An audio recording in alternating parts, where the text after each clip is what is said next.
So for my reflection 6 on Black is the Body, chapter Black is the Body, and Skin, for people who have not read this, Black is the Body chapter is mostly just talking about what their how their blackness and their African American heritage, or just even African culture in general, defines them, and how they should really understand that more.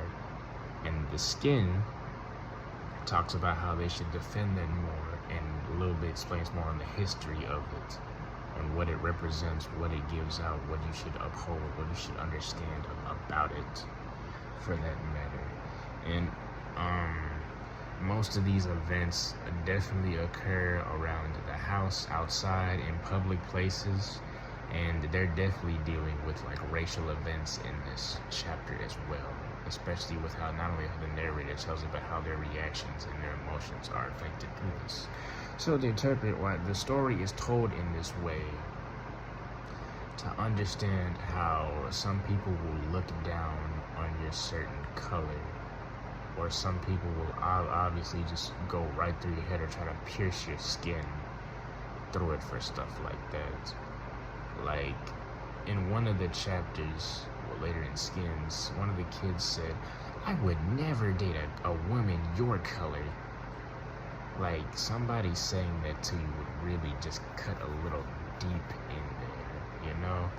Or saying, "Ugh, I can't believe you're with them." Like, using that type of terminology and that type of literacy is just unacceptable. And that's what the girls later understand from her mother, that they need to stay resilient against that. And they do.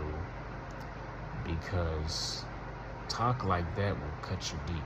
It will hurt you. It will bring down your whole morale and everything. So that's how they remained vigilant through that. And how and why does the structure form like this to reveal itself? The structure is supposed to reveal itself from more of a discrimination point of view. As someone of color walking down the street, and this is just, the author makes this just to see how they react to that type of discrimination and how it affects them overall in that type of way. And the theme I see emerging from this, well, not just discrimination, but I want to say also like racism in a way, but also a lack of respect for certain cultures, because that's really where discrimination comes, just a lack of respect for the culture. So that's why they talk down or obviously misinformed of what that person could be. So later in the chapters, in one of the chapters, Trinidad even explains about his native tribe and everything, and how he's all this, and a lot of people will still either like misculture him or do other stuff like that kind of cuts him in that way. So he has to stand up and tell them, "No, I'm part of this tribe and I'm part of this. I want y'all to respect that and understand me." So that's how he holds himself accountable. Now, this definitely makes sense, because this is just representing who you are, and you need to always know who you are and what you stand for, because that is something prideful that should always be named. How does this connect to the concepts and theories we discussed in class? Simple. How words can hurt. Like describing a person of color as them, or them over there, others, animals, and other like racist terms and stuff. That stuff cuts, like I know I said it cuts deep, but like it doesn't just affect you mentally, it also affects you like spiritually and holy wise too.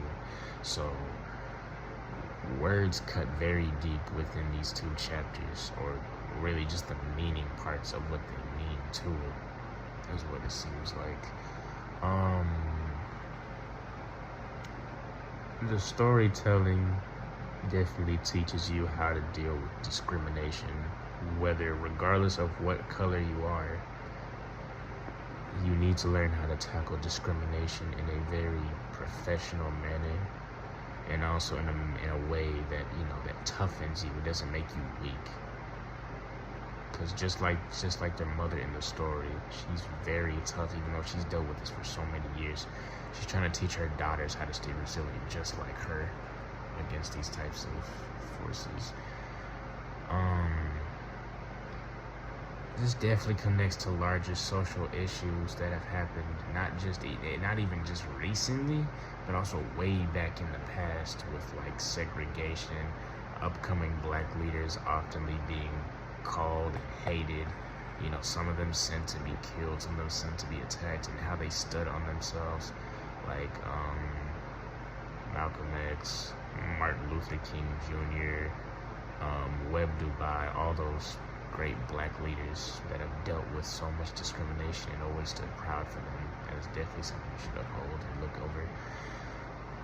E, for how would I say the story is effective? Oh, the story is definitely effective since it's telling this from a black person's point of view on how they're dealing with the situation at hand.